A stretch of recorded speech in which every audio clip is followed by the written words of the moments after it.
Será que é possível a gente desaprender a amar esse sentimento tão gostoso, tão bom de se sentir e que outras pessoas sintam por nós? É possível desaprender a amar isso e muito mais? A gente vai saber a partir de agora. Está no ar, Terça no Divã.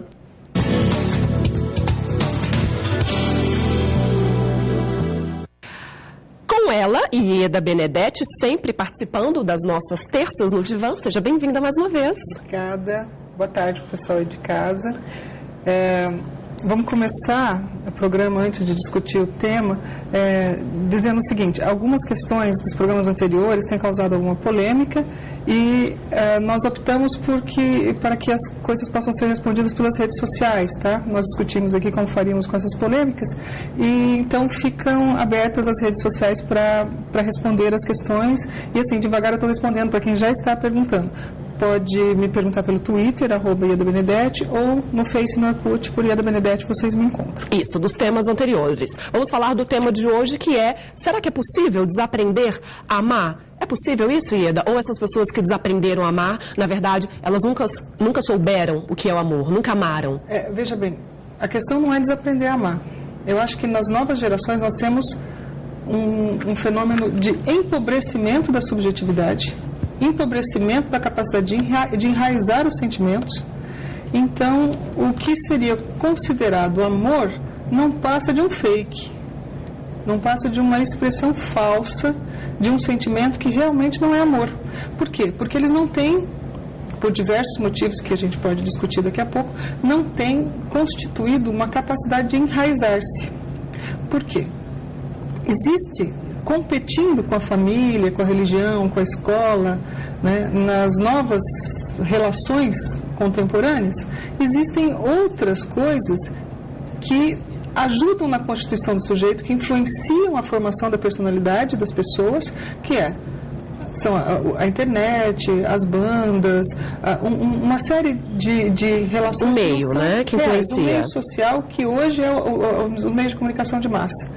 E as pessoas começam a se relacionar com expressões de personalidade que não são reais. Por exemplo, vocês já observaram que no Orkut, no Facebook, todo mundo é feliz?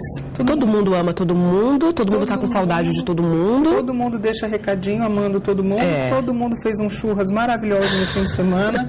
Todo mundo só tem fotos de festas e o show foi maravilhoso. E todo mundo com as amigas e os depoimentos eu te amo. E isto é assim, um simulacro da própria vida. Isso não é a vida real. Então, na verdade, as pessoas falam que amam, mas não amam. Não amam. E o que acontece na constituição do novo sujeito?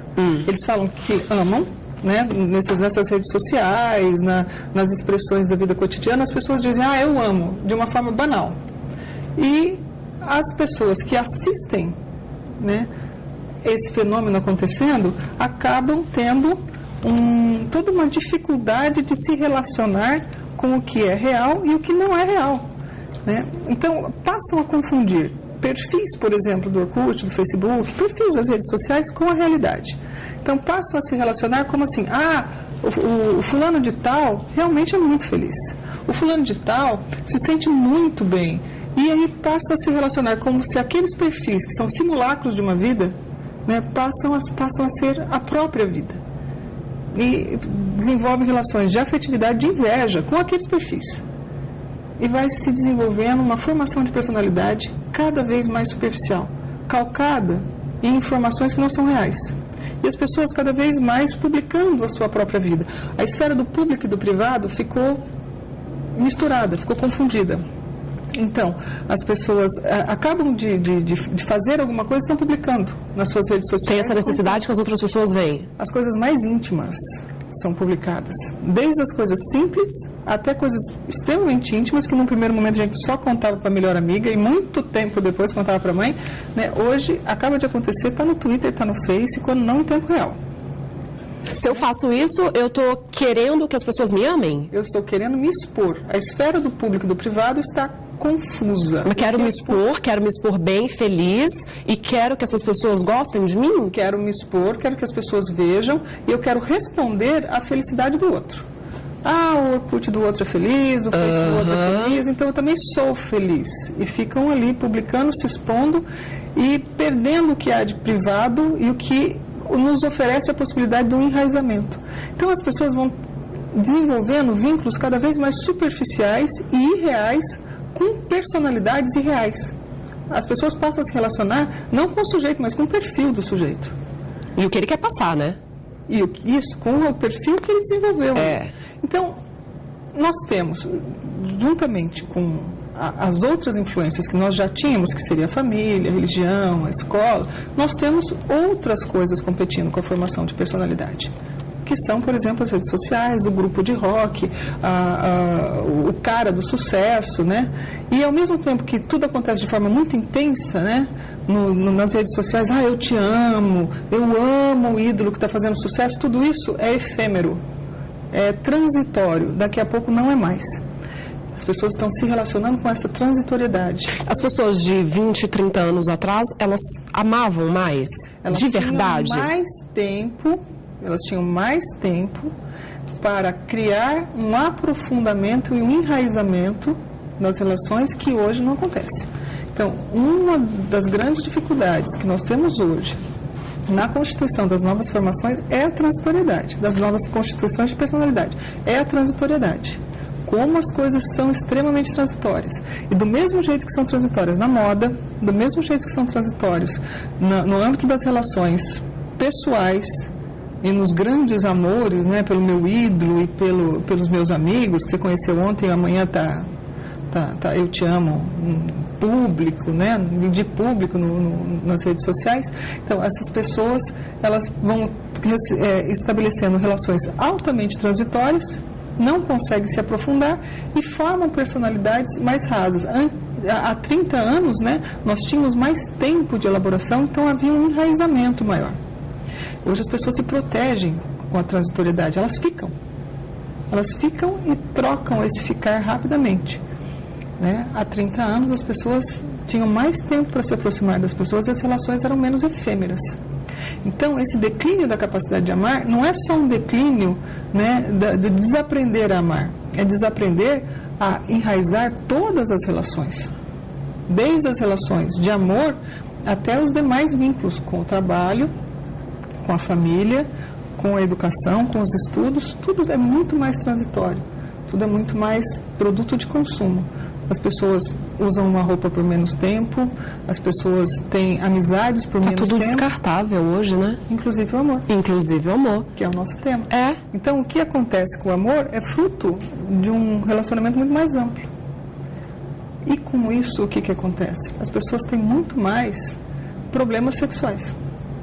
Muito mais problemas sexuais. Por exemplo, as pessoas não têm tanto tempo de se conhecer, de melhorar a intimidade, de aprofundar a intimidade, para, num segundo momento, passarem a ter um vínculo social, um vínculo sexual. Que já existe a troca ali de imediato. Porque é muito rápido. As pessoas se não conhecem dão na tempo balada, ao tempo, né? Ou se conhecem por algum tempo, não desenvolveram nenhuma relação mais íntima, não há um conhecimento mais profundo, e aí o relacionamento sexual, ele antecede os relacionamentos sociais já. Né? O consumo do sexo é muito rápido, e as relações sociais, elas são, as relações sociais e afetivas, elas acontecem mais lentamente. Então as pessoas passam a ter muito mais problemas sexuais hoje. Concordo que essa troca, ela é exagerada, mas antigamente, Ieda, sua mãe, os seus avós, os meus pais, eles se casavam com o primeiro namorado com 15, 16 anos, a mulher já ficava grávida e eles ficavam o resto da vida juntos. Existe amor aí? Ou é companheirismo, é porque antes não podia, com quem você casou, você vai morrer com aquela pessoa. Não podia existir essa troca como existe hoje. Os dois casos eu considero bem problemáticos.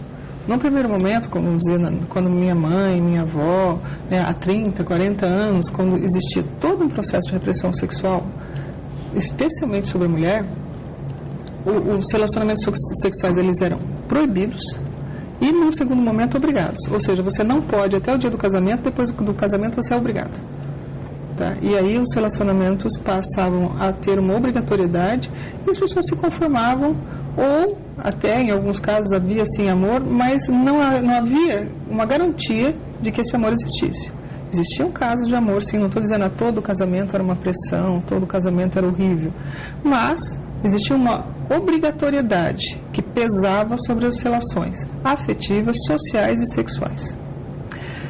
O que aconteceu hoje, né, o que mudou é que deixou de ser algo proibido, a sexualidade, por exemplo, passou de ser algo proibido para ser algo banal. São dois extremos. Dois extremos. Do mesmo jeito que, no primeiro momento, ninguém podia, hoje, parece-me que as pessoas têm obrigação e precisam Todos podem. Cumprir meta. Ou acham que podem, né? Precisa cumprir meta. Não, é obrigatório. Nossa, não, a pessoa não está tendo relacionamento sexual com ninguém. Nossa, que horror. Precisa ter. O que está acontecendo, né? E assim, você é virgem? Né? Causa espanto.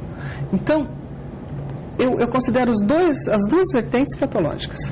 A vertente que proíbe e a vertente que obriga. Nenhum nem outro. Né? Então, eu considero que o ideal é que a afetividade, ela evolua e frutifique com vínculos fortes, e a opção para que os vínculos evoluam, para que sejam vínculos sexuais, seja opcional e natural.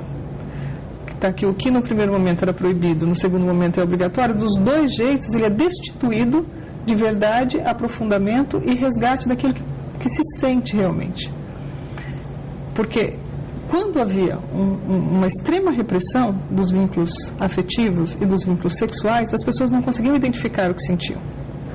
Né? Elas sentiam que eram obrigadas a casar, eles sentiam que eram obrigados a assumir responsabilidades, e hoje as pessoas sentem que são obrigadas a consumir vínculos. Em nenhum momento as pessoas eram efetivamente capazes de acessar sentimentos. Hoje, uma grande dificuldade, até um jogo que eu faço na faculdade com alguns alunos, né? O que você está sentindo? O que você efetivamente está sentindo? As pessoas não conseguem nomear os sentimentos. A gente está falando bastante desse amor, dessa afetividade entre homem e mulher. Mas e entre pai e filho? Hoje, cada vez mais, a gente vê que os pais não convivem com os filhos. Pai mata filho, filho mata pai. E esse amor entre amigos, será que mudou também?